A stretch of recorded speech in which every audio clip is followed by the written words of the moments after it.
on high-definition televisions, while a robotic vacuum cleaner just kind of bumps into our walls. Right, so we don't even have to stand up to sweep the floor. Exactly. I mean, we drive down the street to grab a coffee instead of walking. We don't push lawnmowers if we can hire someone, or like buy a riding mower. We have completely systematically engineered physical friction out of our modern lives. Yeah, it is the ultimate optimization for comfort. But it comes at a massive biological cost. Oh, totally. Because the environment around us has fundamentally changed over the last century. But our biological hardware, it has not evolved a single inch. I mean, we are still a species built for constant, rigorous movement. Yeah. Yet every single signal in our built environment is screaming at us to conserve energy. Which honestly sets up the truly staggering paradox in our sources for today's deep dive. Listen to this statistic because it's wild. 40 to 65% of new clients drop their exercise regimens within 3 to 6 months. Up to 65%. Yeah. And here is the kicker, right? This happens despite the fact that virtually every single one of those people can articulate the positive physical and mental benefits of regular activity. It is not a knowledge gap. No, not at all. They know they should move, they spend the money, they buy the shoes, they sign up, and then they just vanish. It forces us to confront a very uncomfortable truth about human nature. Yeah. If knowing what is good for us and even taking those initial financial or logistical steps to do it still results in a 65% failure rate, then our fundamental understanding of willpower is broken. Wow. We are missing something critical about the hidden architecture of human behavior. So whether you are trying to stick to a new gym habit or you're just fascinated by human behavior and why we constantly self-sabotage, this deep dive is for you. We are not talking about what exercises you should do today. Right. No squat tutorials here. Exactly. We aren't going to tell you how to execute a perfect squat or calculate your target heart rate. Today is entirely about the psychology of how to actually stick to a behavioral change. We are unpacking the science of motivation, the absolute inevitability of relapse, and the psychological frameworks that top fitness professionals use to get inside people's heads. Okay, let's unpack this. So, to solve the paradox of why people quit, we first have to completely dismantle how we view the concept of change itself. Okay, what do you mean? Well, most of us, maybe subconsciously, view change as an event, like a dramatic before and after photo. You are a smoker, and then a switch flips, and you are a non-smoker. Right, you're a couch potato, and then suddenly you're a marathon runner. Exactly. But the literature we are reviewing today relies heavily on a psychological framework called the trans-theoretical model, or the TTM. And the absolute core of the TTM is that change is never a single event. It is a slow, sequential process that occurs through 5 distinct stages. Hold on, I want to push back on that a bit. Because surely there are people who just wake up one day, throw out all their junk food, buy a gym membership, and never look back. You're saying the cold turkey action maker is just a myth. The cold turkey moment is an illusion. Wait, really? Yeah, I mean, when you see someone seemingly change overnight, you're only witnessing the final stage of a long, invisible internal process. You didn't see the months of quiet dissatisfaction, the internal weighing of pros and cons, or the secret research they were doing. Oh, I see. So the TTM breaks this invisible process down. The first stage is the pre-contemplative stage.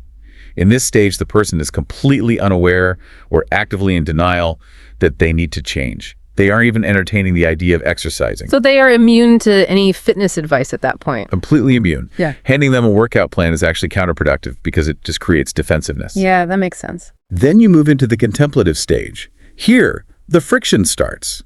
They recognize they have a problem, they're interested in change, but they are trapped in ambivalence.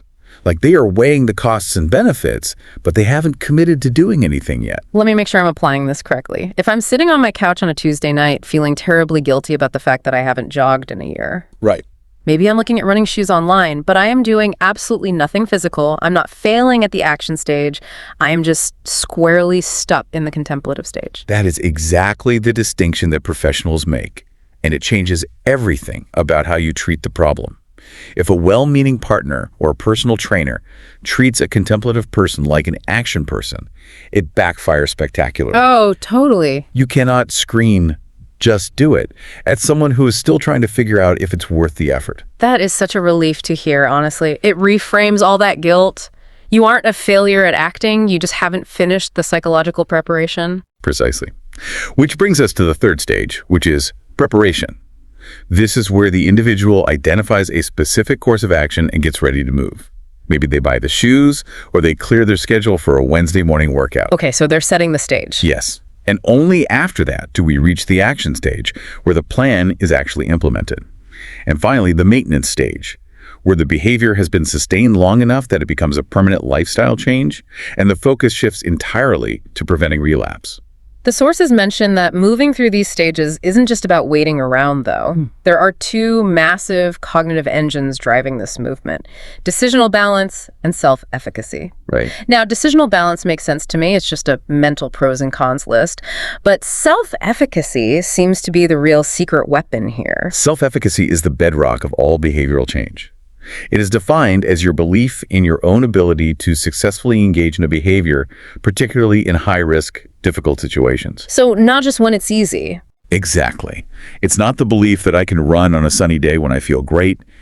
It is the profound, unshakable belief that I can run even when it's raining, my boss yelled at me, and I only slept 5 hours.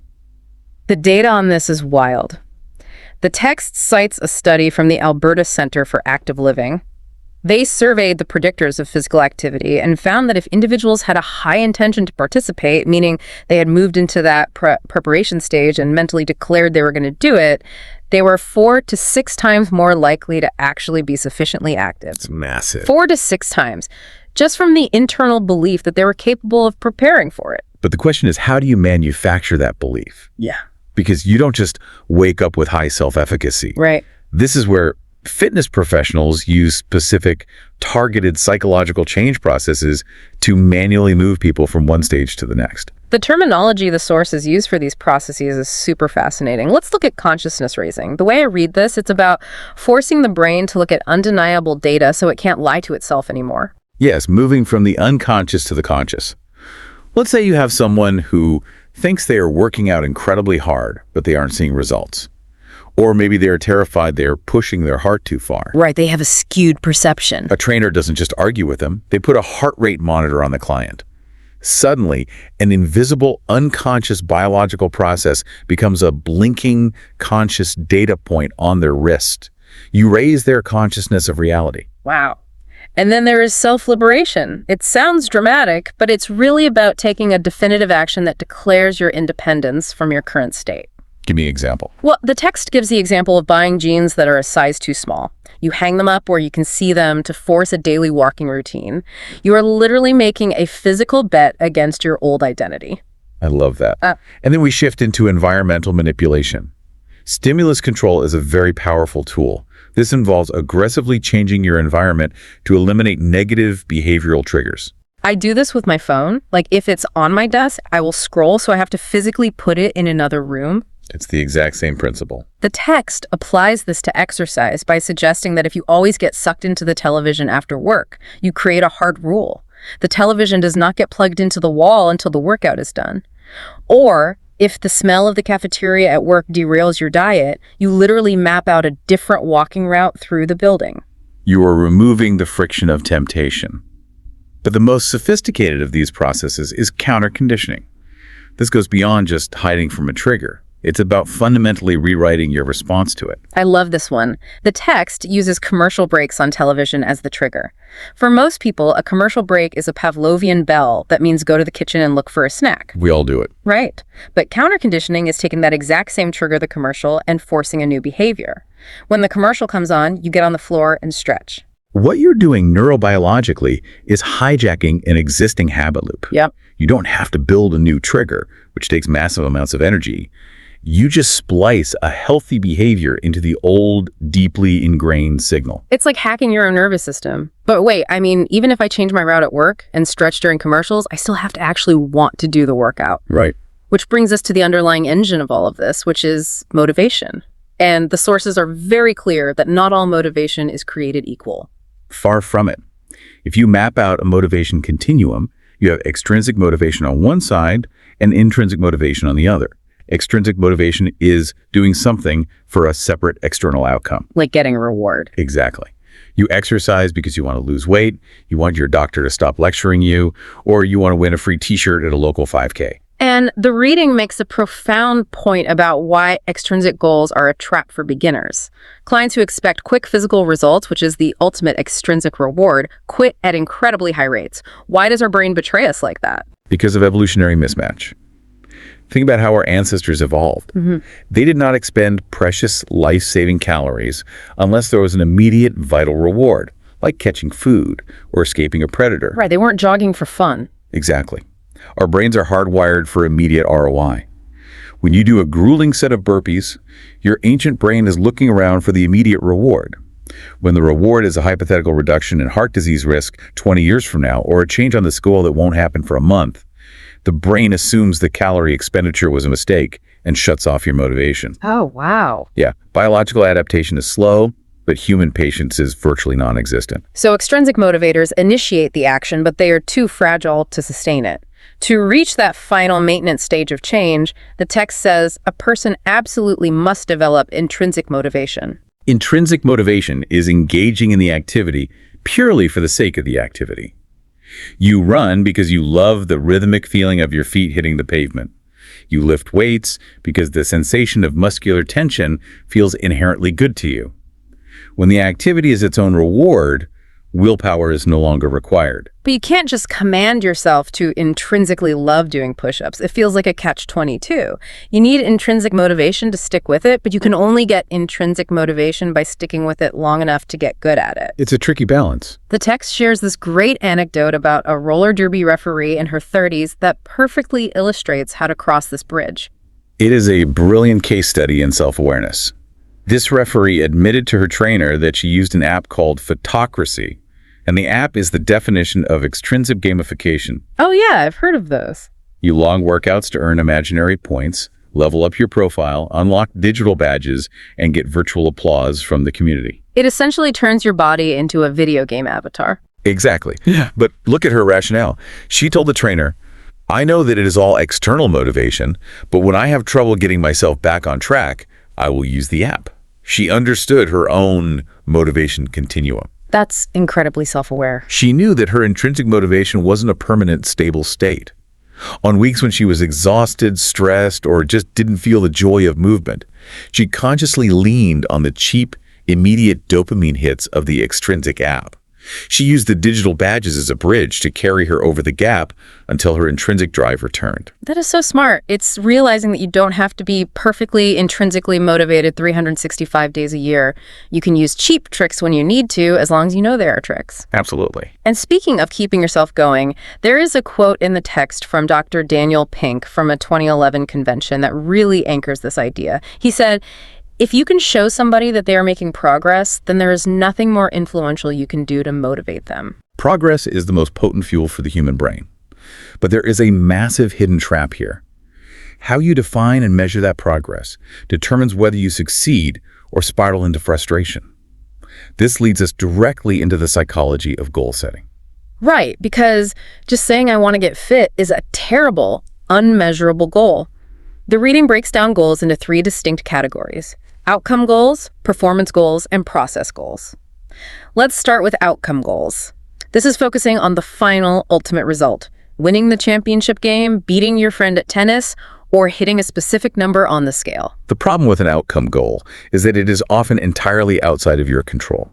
You could train flawlessly, play the best tennis match of your entire life, and still lose because your opponent happened to be a prodigy. Which is so demoralizing. Exactly. If your only measure of progress was the outcome of winning, your brain registers the entire endeavor as a failure, despite your phenomenal effort. It destroys self-efficacy. So we move one layer deeper to performance goals. This is about improving your own personal standard, independent of anyone else. You want to shave 30 seconds off your own 5K time or increase your own bench press by 10 pounds. It's completely within your control. Performance goals are significantly healthier, but they still carry a risk. Human bodies plateau. You will inevitably hit a week or a month where your running time doesn't improve. If your motivation is tied entirely to the performance metric, a plateau feels like a failure. This brings us to the third and arguably most critical category: process goals. Process goals ignore the destination entirely. They focus exclusively on the micro behaviors, the technique, and the physical sensations during the activity. Right. A process goal is deciding that for today's run, you aren't going to track your time or distance. Your only goal is to pay attention to the cadence of your breathing. Or, if you're lifting weights, your only goal is to maintain perfect core stability for the entire set, regardless of how much weight is on the bar. Here's where it gets really interesting. The data reveals a massive irony. Focusing on process goals actually improves your performance more quickly than if you are focusing on the performance goals themselves. By letting go of the result, you actually get a better result. Why does the brain work like that? Because outcome and performance goals live in the future, and the future causes anxiety. Anxiety creates muscular tension, disrupts focus, and floods the body with stress hormones. That makes a lot of sense. Process goals live entirely in the present moment. By focusing on your breath or the sensation of the movement, you lower anxiety, increase your concentration, and put yourself into a flow state. Crucially, process goals guarantee a 100% success rate. Because you can't fail at just paying attention. Exactly. You can always succeed at focusing on your breath, even if you are running slowly. This constant stream of guaranteed success floods the brain with dopamine, actively manufacturing that elusive intrinsic motivation we talked about earlier. Okay, so we've mapped out the stages of change, we've identified the traps of extrinsic motivation, and we've learned how to hack our dopamine with process goals. But we are acting like every human brain processes this information the exact same way. If I'm trying to build a habit, how do I actually customize all this psychology to my own weird, specific brain? This is where the science of client profiling comes in. Top professionals don't just hand out generic advice. They meticulously analyze two things: a person's learning style and their personality style. And you can and should apply this exact same profiling to yourself. The sources outline 3 distinct learning styles. Let's imagine you buy a complex new fitness tracker. If you are someone who learns by knowing the theory, you are not going to put that watch on until you've read the manual. You need to know that the optical sensor uses photoplethysmography to measure blood volume changes. You need the why before you can execute the how. Exactly. If you are a theoretical learner and you try to just wing it, you will feel immense frustration. Conversely, if you learn by doing, handing you a textbook is a death sentence for your motivation. You learn by tactile interaction. You need to put the watch on, press all the buttons, make mistakes, and figure it out in real time. And the third type is learning by observation. You don't want to read about it and you don't want to break it yourself. You want to go to YouTube, watch a 10-minute video of someone else setting up the watch, and then just mimic their exact steps. Think about how much unnecessary friction we create in our own lives by forcing ourselves to learn a new habit in a way our brain fundamentally rejects. If you are an observational learner trying to get into weightlifting, don't buy a dense anatomy textbook. Hire a trainer for one session just to watch them move, or curate a playlist of high-quality video demonstrations. Be your own best trainer. And it goes way beyond just how we absorb information. The text provides a fascinating breakdown, Table 2.2, that categorizes personality styles and the specific psychological strategies required to manage them. Right, they isolate 3 primary personality profiles. First is the technical personality. This individual is highly systematic, analytic, questioning, and naturally skeptical. They value logic over enthusiasm. If you are a technical personality, hype will not work on you. If someone tells you a workout is going to be awesome and totally change your life, you're going to roll your eyes. To motivate a technical brain, you need tangible evidence, you need to read the studies, you need to weigh the pros and cons logically, and you need to proceed at a deliberate, measured pace. Then you have the complete opposite, the sociable personality. Friendly, amiable, entirely relationship-oriented. For the sociable person, the actual biomechanics of the workout are almost irrelevant. The connection is the vehicle for the change. If a trainer tries to bombard a sociable client with data about muscle fiber recruitment, the client will tune out. They need a partner. They need eye contact. They need someone to ask about their weekend. Yeah, if you are a sociable personality trying to get fit alone in your basement with a generic PDF program, you are doomed. You need to join a run club or a group fitness class or just commit to walking with a neighbor. You have to attach the habit to a human connection. And finally, we have the assertive personality. This is the natural leader. Pragmatic, highly competitive, energetic, and extremely opinionated. They want to be in control. If you coddle an assertive person or force them to sit through long theoretical explanations, they will become deeply agitated and likely quit. The strategy the book recommends for assertive types is brilliant. Be businesslike, keep a fast pace, and above all, discover their hidden agenda. And the text actually provides a case study that perfectly illustrates how to handle this exact personality. It's the story of Kaveh. Kaveh is the archetypal assertive client. He finally made the decision to get fit, he walked into the facility, and he was practically vibrating with impatience. The text describes him as wanting to completely skip all the standard assessments, the lifestyle questionnaires, and the goal-setting sessions. He literally tells the trainer, "I'm anxious to get out on the floor. I'd like to do some free weights and the treadmill." Think about the tension here. The trainer, Luke, has a professional obligation to assess Kaveh safely. But if Luke plays the rigid authoritarian and forces Kaveh to sit in a sterile office filling out paperwork for an hour, Kaveh, an assertive, pragmatic leader in his own life, will feel completely patronized and probably never come back. So Luke executes a masterful compromise. He recognizes the personality immediately. He takes a low profile, deliberately stepping back from an authoritative stance, and delegates the illusion of control to Kaveh. He agrees to hit the floor immediately, keeping the initial exercise prescription safe and snappy. He minimizes his lecturing, maximizes Kaveh's actual movement time, and maintains a brisk, highly organized pace. But Luke doesn't abandon his professional duty. He uses a technique called monitoring on the go. Since Kaveh refused a formal sit-down assessment, Luke turns the entire first workout into a covert assessment. Exactly. While Kaveh thinks he's just blasting through a workout, Luke is dynamically monitoring his movement patterns, actively checking his heart rate during rests, and probing his perceived exertion levels. Luke gathered all the essential physiological and medical data he needed without Kaveh ever feeling like a lab rat. It was behavioral judo. Luke used Kaveh's own impatient momentum to guide him safely into a routine. It highlights how critical it is to know yourself. Yeah. If you are an impatient, assertive person, don't try to start a 90-day yoga and meditation retreat. Find a fast-paced, intense protocol that matches your energetic frequency. Absolutely. But here is the catch. You can map out your stage of change, dial in your process goals, and perfectly align your routine to your personality. You can build the perfect external system. But eventually, you are going to be alone, staring at your running shoes, and the only thing left is the battlefield inside your own head. The psychology of the mind. This is where most habit change goes to die. It all comes down to cognitive restructuring, how we talk to ourselves, and how we frame our own identity. Cognitive restructuring. It sounds very clinical, but in practice, it's about going to war with your own internal monologue. The text contrasts our default negative self-talk, which is usually highly creative excuse-making about why we are too tired, too busy, or too stressed, with conscious, positive self-talk designed to modify ingrained habits. Let's avoid cliché metaphors here. Cognitive restructuring is not like flicking a switch or fixing a software glitch.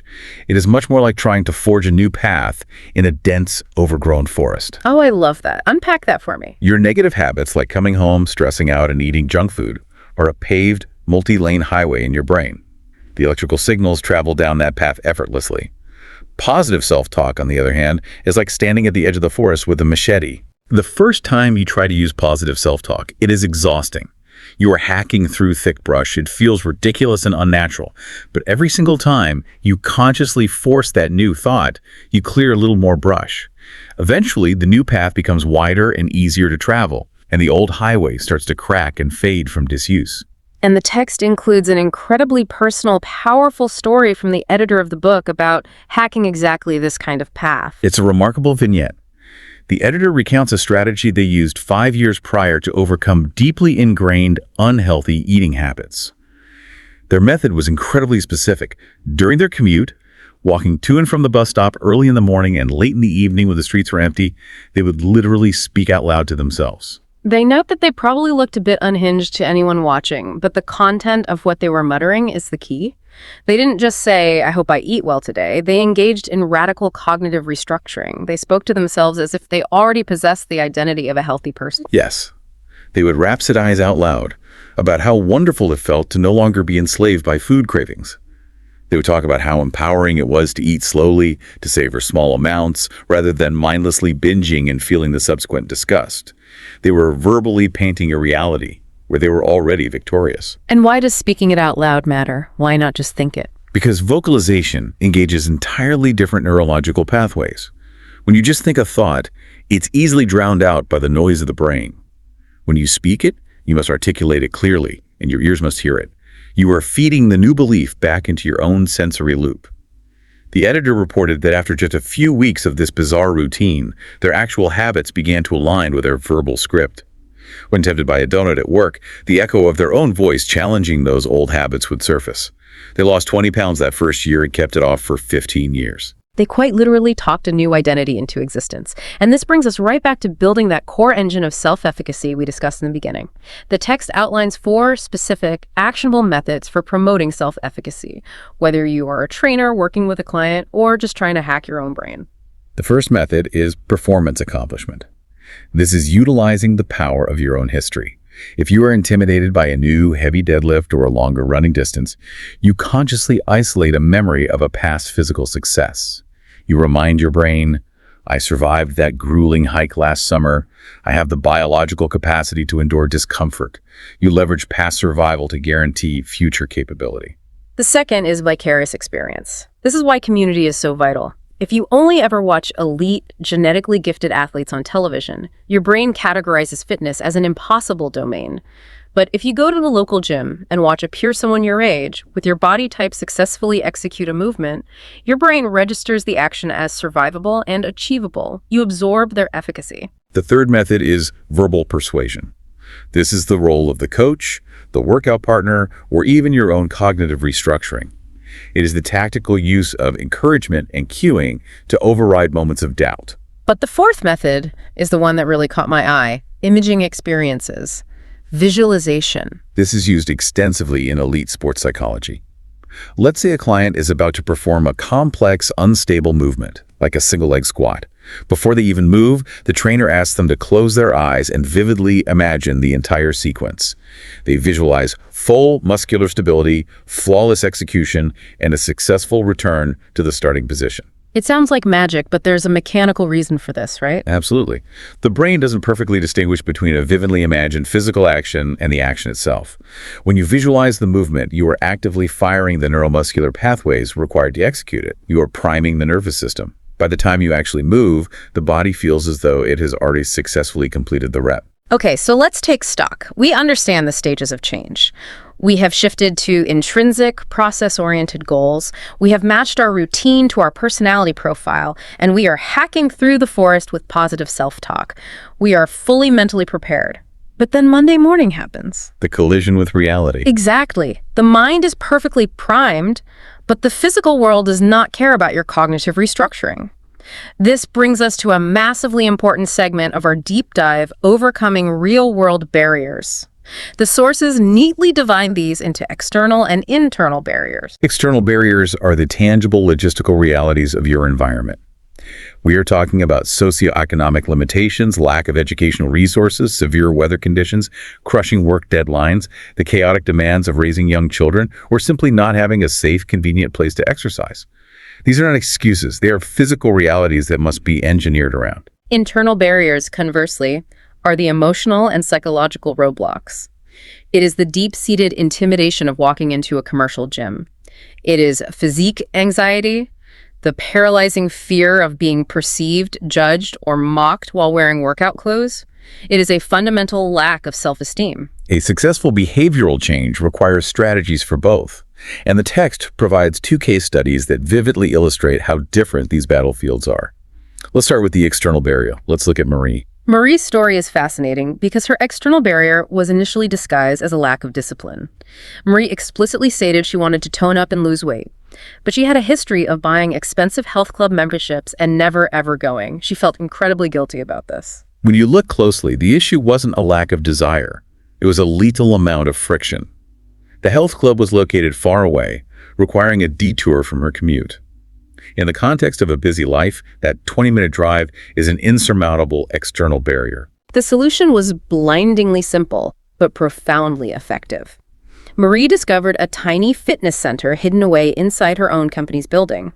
Now, this room was not impressive. It only had a few basic resistance machines and 1 stationary bike. It wasn't the sparkling, state-of-the-art facility she thought she needed. But a smart fitness professional realized that in the game of habit formation, proximity beats perfection every single time. They abandoned the idea of the perfect gym across town. Instead, the trainer designed a highly customized circuit using only what was available in that little room, utilizing low resistance, high repetitions, and mixing in aerobic calisthenics on the floor between machines. By anchoring the workout to a location Marie was already forced to travel to 5 days a week, they entirely eliminated the commute friction. Convenience brought compliance. She didn't need more willpower. She just needed fewer miles to travel. Now contrast Marie's logistical puzzle with the deep emotional complexity of Genevieve. Genevieve represents one of the most common and heartbreaking archetypes in fitness, the unconvinced, overwhelmed parent. We really need to slow down and unpack Genevieve's story because I think a huge portion of our listeners will feel seen by this. Genevieve was a working mother. She worked full-time outside the home, and she had 2 young children, ages 6 and 8. She committed to working out with a trainer twice a week. She made it through 3 weeks, and then in week 4, she just vanished. When she finally had an emotional confessional with her trainer, the floodgates opened. She poured out a litany of reasons why she couldn't continue. She talked about the crushing deadlines at her job. She explained that by 5 p.m. she was so drained she physically couldn't fathom leaving the office to go sweat. And the list went on. Grocery shopping, picking up the kids from 2 different locations, shuttling them to extracurricular lessons, sitting down to help with homework, cooking dinner, making lunches for the next day. Her schedule was a wall-to-wall crisis of caregiving, but underneath all of that logistical chaos was a devastating internal barrier. She told the trainer, "It will take too long to make a dent in my weight gain. I am so heavy, why even bother?" That is the sound of self-efficacy, hitting absolute zero. Genevieve was drowning. She didn't view the workout as an escape. She viewed it as just one more demanding chore on a list of chores. It was one more place where she had to perform for an authority figure, in this case, the trainer.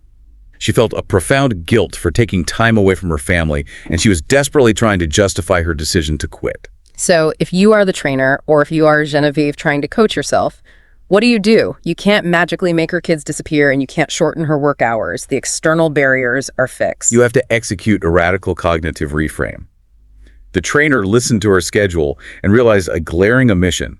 Genevieve had absolutely zero unallocated time. Every waking minute of her life was dedicated to the maintenance of someone else, her boss, her children, her household. The breakthrough moment in the text is incredibly poignant. The trainer stops talking about sets, reps, and weight loss entirely. Instead, they look at her and say, why not take a break for 30 minutes every day with no kids, no work time, just for you to enjoy some activity? They completely redefined the nature of the exercise. It was no longer a physiological prescription designed to fix her body. It was recast as an active mini vacation.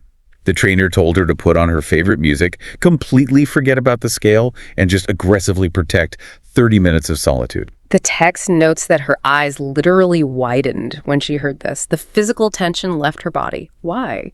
Because the trainer gave her permission to stop justifying her existence. She realized she didn't need to earn the right to take 30 minutes for herself. The emotional weight of the exercise evaporated. She committed to the program not because she suddenly wanted to run a marathon, but because she desperately needed that mini vacation to survive the rest of her life. It is a beautiful example of matching the psychological strategy to the internal barrier. But here is the harshest reality check of this entire deep dive. Let me be very clear. Even if you execute the perfect cognitive reframe like Genevieve, even if you completely engineer the friction out of your environment like Marie, even if you use process goals and positive self-talk and align everything perfectly, you will still fail. The absolute inevitability of relapse. The reading practically screams this from the rooftops, and I think it is the most liberating concept in the entire text. It argues that failing at your new habit should not be a surprise. It shouldn't trigger a spiral of shame. It should be an event you have actively, meticulously scheduled and planned for. To understand this, we have to carefully define our terms. The literature distinguishes heavily between a lapse and a relapse. A lapse is merely a temporary, localized stoppage of the behavior, followed by a quick return. You get the flu and miss 3 days of walking. Or you go on vacation for a week and don't lift weights. It is a minor detour. A relapse, on the other hand, is the total abandonment of the new lifestyle. You miss 3 days because of the flu, and those 3 days quietly turn into 3 years. Exactly. And reversing a true relapse requires a forensic, objective look at why it occurred. You have to go all the way back to the contemplation and preparation stages and completely rebuild the motivational engine. So how do the pros prevent a lapse from metastasizing into a relapse? The tools they use are brilliant. The text mentioned things called a relapse planner and a beat the barriers plan. Professionals will literally sit a highly motivated client down, someone who is pumped up and ready to go, and ask them to score their confidence in maintaining the program for the next 3 months on a scale of 1 to 5. It's a purposeful buzzkill. If the client scores anything less than a 4, the professional forces them to stop looking at the shiny future and look backward. They make the client write down the exact reasons they have failed in the past. They are actively hunting for the trap doors in the client's life. Let's look at some of the specific high-risk scenarios they plan for, because these are incredibly relatable. Situation number 1. Your coworkers ask you to go out for drinks after work, but 5 p.m. is your rigidly scheduled workout time. You want to be social, but you don't want to break the habit. A failure to plan for this results in guilt and a skipped workout. The Beat the Barriers plan forces you to script a solution in advance. The text suggests several firings. You can publicly announce your workout schedule to your peers in advance, so they intentionally plan around you. You can agree to join them an hour later, or you build a flex day into your weekly schedule, a pre-planned makeup slot specifically reserved for when life organically gets in the way. Situation number 2. It's November, the time changes, and suddenly it's pitch black, cold, and raining when you get off work. You are terrified to walk in your neighborhood in the dark. Again, predictable friction. The pre-planned solutions. You ask a neighbor to commit to walking with you for safety and accountability. You research and map out a well-lit, populated, safe walk route in a commercial district. Or you completely alter the routine and shift your walk to your lunch hour when the sun is shining. Situation number 3 is a biological barrier. You start a running program, and 2 weeks in, your shin splints flare up with excruciating pain. For most people, this is an immediate relapse. I'm injured, I guess I can't exercise. That is binary thinking. The pre-planned solution is immediate pivot action. You get fitted for proper orthotics, but more importantly, you instantly switch to a non-impact cross-training activity like swimming or cycling at the very first sign of joint discomfort. You do not stop the habit of exercising just because you have to change the modality. What's fascinating here is the underlying philosophy. By writing these scenarios down in advance, professionals are teaching clients to view failure not as a profound moral shortcoming, but simply as a data point. It is an engineering problem to be solved, not a judgment on their character. And the final case study in our sources wraps this entire philosophy together perfectly. It is the story of Jane, the intermittent exerciser. Jane's profile is incredibly common. She is a single mother of 2 with a highly erratic, demanding schedule. She had been trapped in the contemplation and action stages for years, yo-yoing on and off exercise programs. Her pattern was agonizingly predictable. She would start a routine with high extrinsic motivation. But soon, the exercise would inevitably get crowded out by a spike in her work schedule, a sick kid, or a family vacation.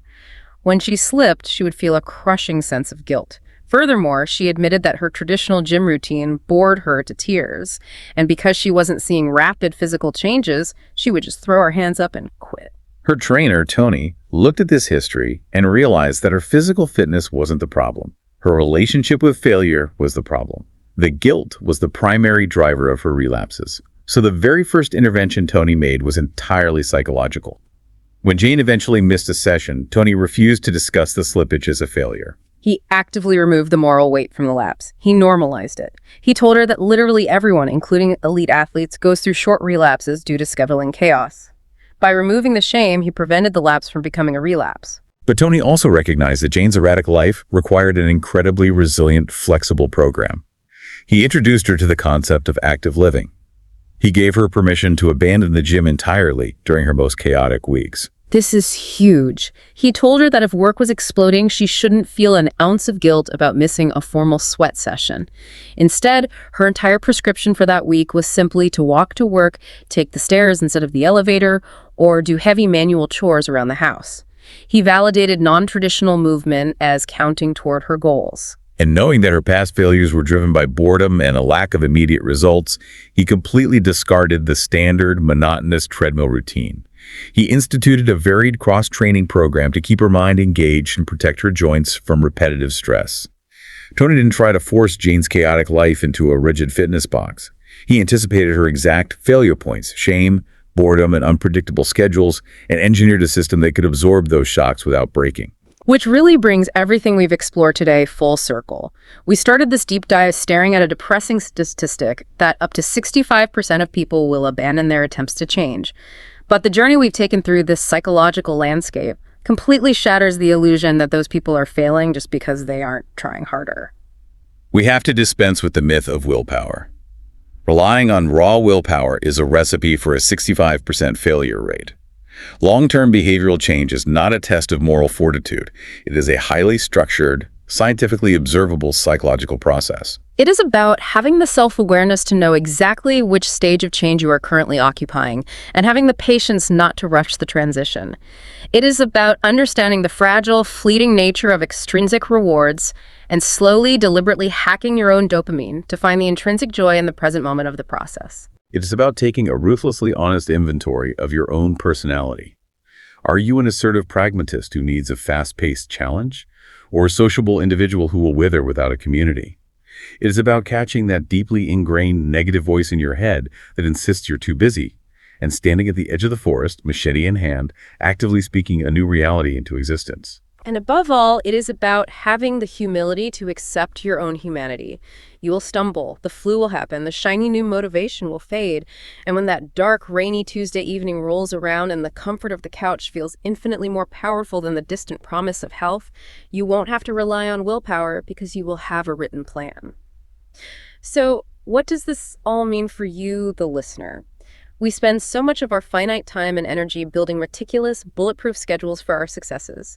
We schedule our quarterly work meetings months in advance. We painstakingly map out our vacation itineraries. We obsess over our career trajectories and build spreadsheets for our financial goals. We engineer every ounce of physical friction out of our modern lives to optimize our comfort.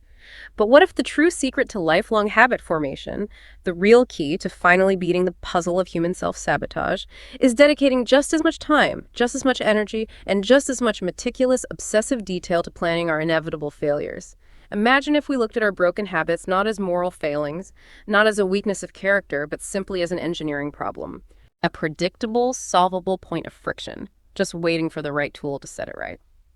Thank you for joining us on this deep dive into the psychology of behavioral change. We hope it helps you build a much more resilient, forgiving routine, whatever your goals may be. Until next time.